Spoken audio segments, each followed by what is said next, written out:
আজকে আমি আপনাদেরকে শীতকালীন সবজি করলা চাষের পুরো পদ্ধতিটা দেখাবো। কিভাবে হাল চাষ থেকে শুরু করে বীজ বপন এবং কিভাবে জমি তৈরি করা হয়েছে, কী সার ব্যবহার করা হয়েছে, পুরো পদ্ধতিটাই কিন্তু আজকে আমি আপনাদের সাথে শেয়ার করব। ভিডিওটি কিন্তু খুবই তথ্যবহুল হতে যাচ্ছে, তাই পুরো ভিডিওতে আমার সঙ্গেই থাকুন পুরো তথ্য জানার জন্য। আপনারা যে ট্রাক্টরটা দেখতে পাচ্ছেন এটা হচ্ছে হ্যান্ড ট্রাক্টর। এর আগে আমি একটা ভিডিওতে শেয়ার করেছি কিভাবে হ্যান্ড ট্রাক্টর দিয়ে হাল চাষ করা হয়। এই ট্রাক্টরটা কিন্তু অন্য সাধারণ ট্রাক্টরের মতোই, কিন্তু এটার বিশেষত্ব হচ্ছে এটা হাতের দ্বারা চালাতে হয়, মানে হাতের দ্বারা নিচের দিকে চাপ দিয়ে ধরতে হয়, তারপর এটা চাষ করা হয়। আপনারা দেখতেই পাচ্ছেন এই ট্রাক্টরের পেছনের অংশে দুইটা কোদালের মতো রয়েছে, যেটা মাটিকে গর্ত করছে বা মাটি খোঁড়ার চেষ্টা করছে। আর সামনে যে অংশটা রয়েছে সেটা কিন্তু ব্যালেন্স রাখছে বা সমান রাখছে মাটিটা। এই যে দুইটা জমি আপনারা দেখতে পাচ্ছেন দুই ভাগে রয়েছে, একটাতে কিন্তু লাল শাক চাষ করা হয়েছে এবং আরেকটাতে করলা চাষ করা হবে। আর পাশেই রয়েছে ধানের জমি, ধান চাষ করা হয়েছে এই জমিগুলোতে। প্রতিবার কিন্তু এখানেও করলা চাষ করা হয়, কিন্তু এবার ধান চাষ করা হয়েছে। আর এই ট্রাক্টর দিয়ে কিন্তু শুধুমাত্র হাল চাষ নয়, মইও দেওয়া হচ্ছে। আর এই জমিগুলোতে মই না দিলে জমিটা পুরোপুরিভাবে তৈরি হবে না। এই জমিতে আগে জৈব সার মেশানো হয়েছে পুরোটাতে, তারপর এভাবে মই দেওয়া হচ্ছে যাতে পুরো জমিতে সারটা পুরোপুরি মিশে যায়। তাছাড়া শীতকালীন সবজি চাষ করার জন্য জমিটা খুব ভালোভাবে তৈরি করা খুবই জরুরি, কারণ জমি ভালোভাবে তৈরি না হলে কিন্তু ফসল ভালো হবে না। এই যে দেখছেন সারের দানা এখনো দেখা যাচ্ছে, এই জমিতে কিন্তু জৈব সার ব্যবহার করা হয়েছে। আর মাটিটা ভালোভাবে প্রস্তুত না হলে কিন্তু ফসলটাও ভালো হবে না, সেই জন্য মাটিটা ভালোভাবে একদম পুরোপুরি ভেঙে নেওয়া হয়েছে যাতে কোনো দলা না থাকে, একদম ঝুরঝুরে একদম সমান করে নেওয়া হয়েছে। আর দেখছেন ধান খেতে কিন্তু এখন থোড় চলে এসেছে, কিছুদিন পর ধান পেকে যাবে। অগ্রহায়ণ মাসে কিন্তু ধান কাটা শুরু হবে, সেই ভিডিওগুলো আপনাদের সাথে শেয়ার করব। মই দেওয়া হয়ে গেছে, এবার কিন্তু বীজ লাগানোর পালা। কিন্তু বীজ লাগানোর আগেও অনেক পদ্ধতি রয়েছে, প্রসেস রয়েছে, যেগুলো কিন্তু করতে হবে। আমি আপনাদেরকে এই শীতকালীন সবজি চাষের পুরো ভিডিওগুলো আপনাদের সাথে শেয়ার করব, কিভাবে সবজি চাষ করা হয়েছে, কিভাবে সবজির যত্ন নেওয়া হচ্ছে, কিভাবে এগুলো তোলা হচ্ছে এবং বাজারজাতকরণ থেকে শুরু করে পুরো ভিডিওগুলো কিন্তু আপনাদের সাথে শেয়ার করার চেষ্টা করব।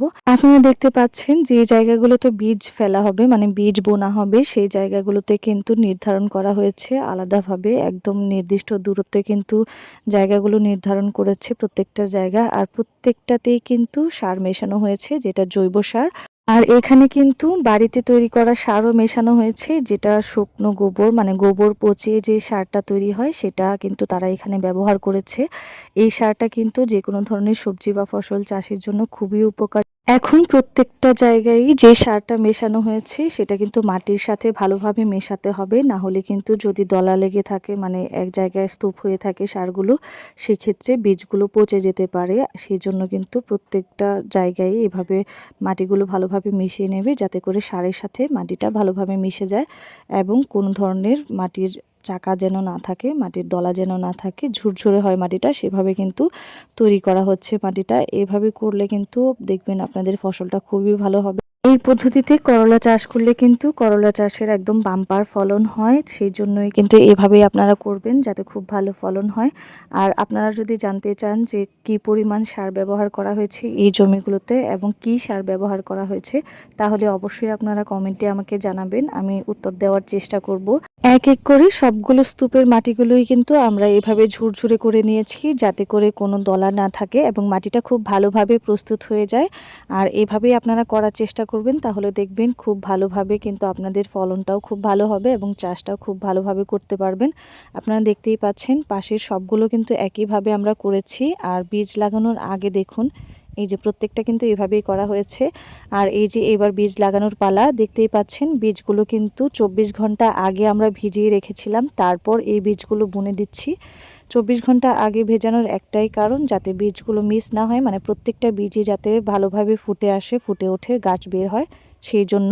আর বীজ লাগানোর সময় অবশ্যই একটা বিষয় খেয়াল রাখবেন, একটা নির্দিষ্ট দূরত্বে কিন্তু বীজগুলো বুনবেন, না হলে কিন্তু একদম কাছাকাছি যদি বীজগুলো ফেলেন তাহলে তাহলে কিন্তু গাছগুলো বড় হওয়ার জন্য বা পুষ্টি সঠিকভাবে পাবে না এবং গাছগুলো কিন্তু পরিপুষ্টভাবে বড় হবে না। সেই জন্য কিন্তু আগে থেকেই আপনারা মার্ক করে নেবেন, একটা নির্দিষ্ট দূরত্বে কিন্তু গাছগুলো লাগাবেন, যাতে করে গাছগুলো খুব ভালোভাবে পুষ্ট হতে পারে, সেই জন্য। আর আপনারা দেখতেই পাচ্ছেন প্রত্যেকটাতে কিন্তু আমরা একইভাবে মার্ক করে লাগাচ্ছি। জমিটা আপনারা দেখতেই পাচ্ছেন কত সুন্দর লাগছে। আর এটা কিন্তু একটা নির্দিষ্ট দূরত্বে প্রত্যেকটা স্তূপ করা হয়েছে, একদম কাছাকাছিও নয়, খুব বেশি দূরে হয়ে যায়নি।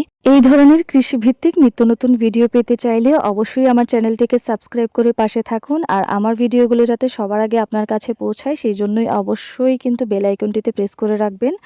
আর এই যে আপনারা দেখতে পাচ্ছেন আমি কিন্তু পাশের জমিতে চলে যাচ্ছি, কারণ পাশের জমিতে পানি দেওয়ার যে ব্যবস্থাটা সেটা রয়েছে। আপনারা জানেন এখন শীতকাল পড়ে যাচ্ছে, শীতকালে কিন্তু খুব বেশি বৃষ্টি হয় না, তাই জমিতে পানি দেওয়াটা খুবই জরুরি, সেই জন্য পানি দেওয়ার ব্যবস্থা রাখা হচ্ছে। করলা চাষের স্তূপগুলোর দূরত্ব যাতে ঠিক হয় সেই জন্য কিন্তু সুতোর ব্যবহার করতে পারেন, দুই পাশ থেকে সুতো বেঁধে এভাবে কিন্তু করতে পারেন। আজকের ভিডিওটি এ পর্যন্তই। সবাই ভালো থাকবেন, সুস্থ থাকবেন, সেই পর্যন্ত আল্লাহ হাফেজ।